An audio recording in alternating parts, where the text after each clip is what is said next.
Hai teman-teman, saya Jules dan selamat datang di Movie Revisit Bollywood. Alur cerita film hari ini dari film Phir Bhi Dil Hai Hindustani, mengenai dua orang wartawan rival yang bersatu demi meraih keadilan bagi seorang pria yang dituduh sebagai tersangka kasus terorisme. Ya udah biar nggak lama, yuk mulai ceritanya.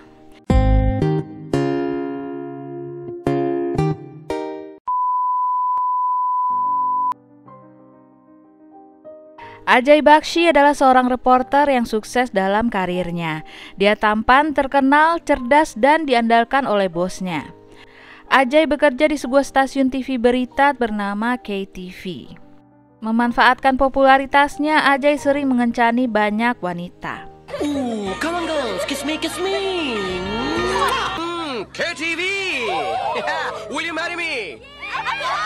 Stasiun TV rival Galaxy TV kemudian mempekerjakan seorang reporter yang menjanjikan bernama Ria Banerjee.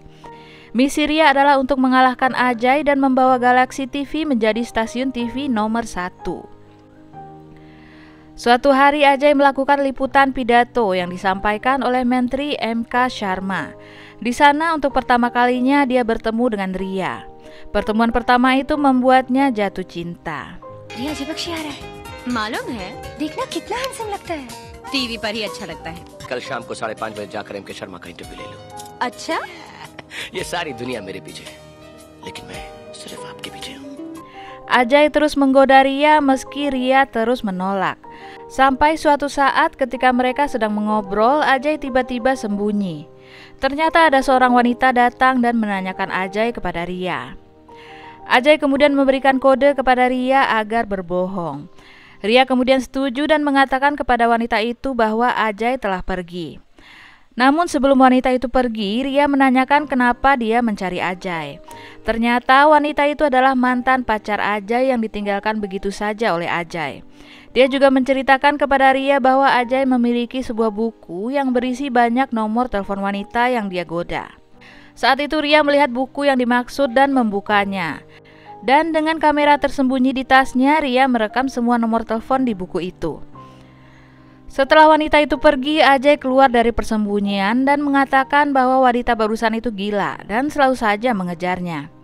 Saat itu Ria pun menyebutkan nomor teleponnya dan mengajak Ajay untuk berkencan. कल तो आपका शर्मा जी के साथ इंटरव्यू है ना? अरे नहीं, शर्मा जी भाग के कहाँ जाएंगे? वो तो जेल में बंद है ना। पिंक पहन कर आऊंगी। Please. Bye. Bye. Okay bye. And now Lily. Di hari kencan yang dijanjikan, Ajay seharusnya ada jadwal untuk wawancara penting. Tapi Ajay malah dengan semangatnya berada di restoran dan mengatur segalanya untuk menyambut Ria. Namun ternyata yang datang saat itu adalah mantan pacarnya. Tak lama kemudian banyak wanita yang bergantian datang untuk menemui Ajay. Ajay kemudian sadar bahwa dia telah dikerjai oleh Ria.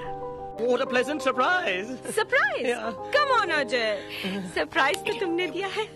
रिया, ये तुमने क्या किया? ये क्या? Sementara itu Ria sedang mengelabui polisi dan mengambil wawancara yang seharusnya dilakukan oleh Ajay.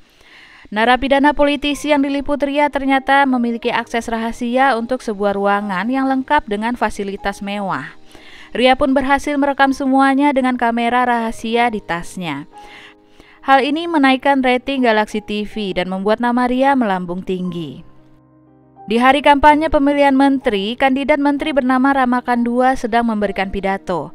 Tak lama kemudian terjadi kekacauan. Seseorang telah menembak adik ipar Ramakan yang bernama Gupta. Gupta akhirnya meninggal dunia di rumah sakit. Kematiannya pun dimanfaatkan oleh Ramakan untuk menuduh Menteri M.K. Sharma yang sekarang menjabat sebagai dalang. Ramakan juga memerintahkan anak buahnya untuk membuat keonaran di mana-mana. Beberapa saat kemudian, demi membersihkan namanya, M.K. Sharma menyuruh kepala polisi untuk mengumumkan agar pelaku yang menembak Gupta disebut sebagai orang suruhan Ramakan. Sementara itu, Ramakan menyuruh kepala polisi untuk mengumumkan pelaku sebagai orang suruhan M.K. Sharma. Kepala polisi kebingungan, namun dia tetap harus mempertahankan jabatannya. Kemudian bawahannya menyarankan untuk mencari jalan aman. Jadi mereka mengumumkan bahwa pelaku bukan orang suruhan partai manapun, namun adalah seorang teroris dari luar negeri yang ingin mengguncang negara mereka. Ajay dan Ria sama-sama sedang meliput kerusuhan yang terjadi. Meski sebenarnya mereka bekerja di tempat yang saling bersaing, namun saat itu mereka berdua menjadi semakin dekat.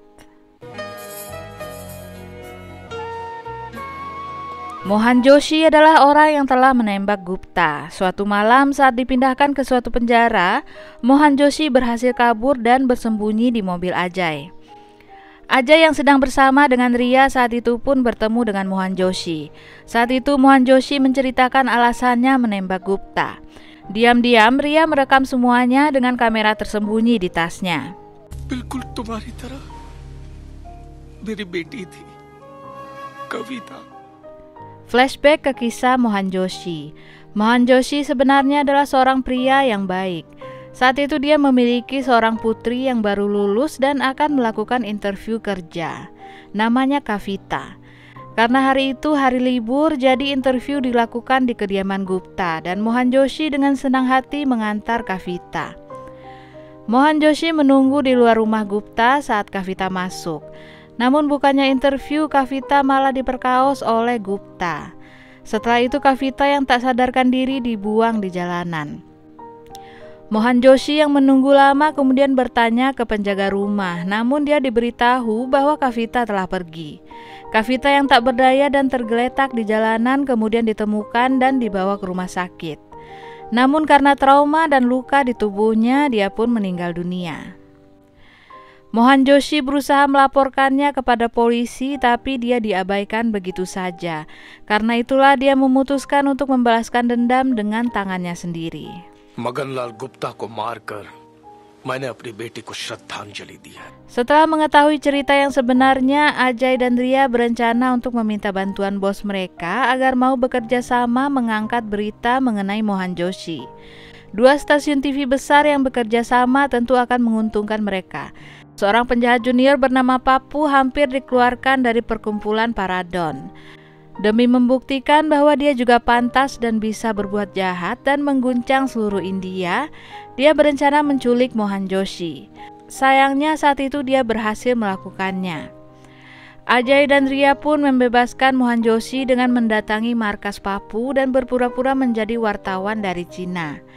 Papu yang memang haus publisitas demi memantapkan citranya sebagai penjahat dengan bangga memamerkan di mana dia mengurung Mohan Joshi.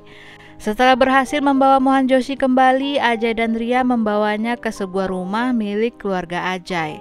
Mereka beranggapan bahwa di sana akan aman. Mereka juga menjemput istri Mohan Joshi dan menyatukan mereka berdua. Mohan Joshi dan istrinya sangat berterima kasih kepada Ajay dan Ria serta menganggap mereka sebagai anaknya sendiri. Namun ternyata Ajay dan Ria dikhianati oleh bos mereka. Keduanya ternyata bekerja sama dengan Ramakan II yang akhirnya juga bekerja sama dengan Menteri MK Sharma. Hal ini semakin menghalangi Ajay dan Ria agar dapat membantu Mohan Joshi. Sementara itu, Mohan Joshi dibawa dan kembali dijebloskan ke penjara, di mana dia akan menerima hukuman mati.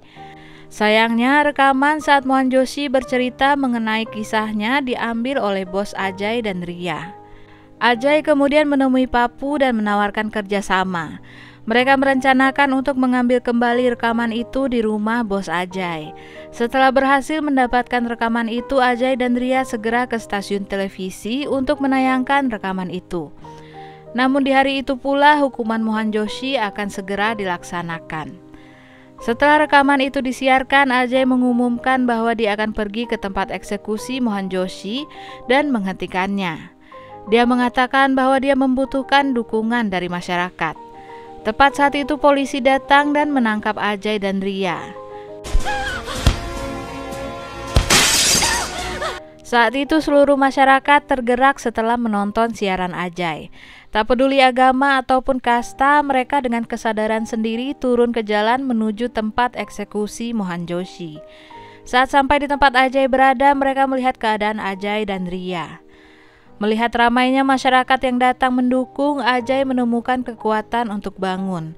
Kemudian dikepalai oleh Ajay dan Ria, seluruh masyarakat yang berkumpul melanjutkan perjalanan dan bertekad memberikan keadilan bagi Mohan Joshi dengan membatalkan hukumannya. Sementara itu, Menteri memutuskan untuk membatalkan eksekusi Mohan Joshi hari itu dan mengevaluasi lagi kasus itu setelah melihat siaran Ajay. Namun MK Sharma dan Ramakan II tidak menggubris perintah itu. Mereka ingin eksekusi tetap dijalankan demi menutup kasus sebenarnya dan mempertahankan nama baik mereka. Di depan tempat itu, kepala polisi berusaha menghentikan masyarakat yang datang, namun akhirnya masyarakat tetap berhasil memasuki tempat itu beramai-ramai. Tepat saat itu, tuas tiang gantung hampir ditarik. Ajay pun berlari menyelamatkan Mohan Joshi tepat waktu. Masyarakat kemudian menarik para politisi itu dan mendorong mereka pergi. Mohan Joshi berterima kasih kepada masyarakat atas dukungan mereka kepadanya. Dan saat itu juga Ria melamar Ajay dan Ajay menerimanya. Shah Rukh Khan di beberapa scene komedinya di film ini terasa agak overacting, tapi di scene serius oke banget. Paresh Rawal juga sangat baik memainkan perannya sebagai Mohan Joshi dan hampir mencuri perhatian dari aktor utamanya. Ceritanya cukup ringan di awal sampai agak pertengahan saat masalah seriusnya mulai muncul. Saya suka jalan ceritanya, walaupun bukan warga negara India, tapi ketika nonton film ini berasa banget semangat patriotisme masyarakat Indianya. Ceritanya membawa pesan sosial yang mungkin lebih relevan di masa sekarang, yaitu mengenai persatuan. Untuk penonton India di tahun 2000-an, film ini nggak begitu booming. Kayaknya mereka lebih suka genre romcom saat itu. Tapi dulu kalau kita di Indonesia mah asal Shah Rukh Khan pasti booming kayaknya. Padahal filmnya diawali dengan genre romcom juga sih, tapi kemudian berubah menjadi isu politik yang memperlihatkan tingkah para pemegang kekuasaan. Mungkin kalau film ini dirilisnya saat-saat sekarang ini pasti akan lebih viral, atau malah dicekal dan dilarang tayang kali ya. Kesimpulannya, meskipun ada kekurangan di sana-sini, tapi secara keseluruhan film ini oke banget. Sama seperti saat pertama kalinya saya nonton film ini sekitar 20 tahunan yang lalu. Saya masih terbawa dan terhibur sama film ini. Nah, sekian teman-teman video kali ini. Kalau kalian punya request film bisa tulis di komen ya. Dan sampai ketemu di video selanjutnya. Dadah.